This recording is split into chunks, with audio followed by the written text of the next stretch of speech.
गुल मिशाल अगर एक ड्रेस होती तो वो कौन से कलर की होती? Black colour.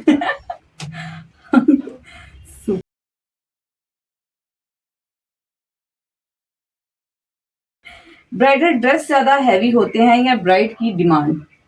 ब्राइड की डिमांड।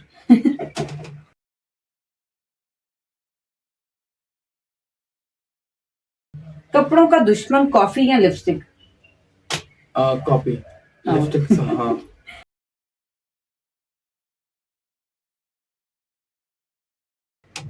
क्या आपकी बुटीक पर खूबसूरती पे भी कोई डिस्काउंट है? क्योंकि बिल्कुल भी नहीं, मैं खुद बहुत खूबसूरत बिल्कुल हूँ। नहीं, बिल्कुल नहीं। सही।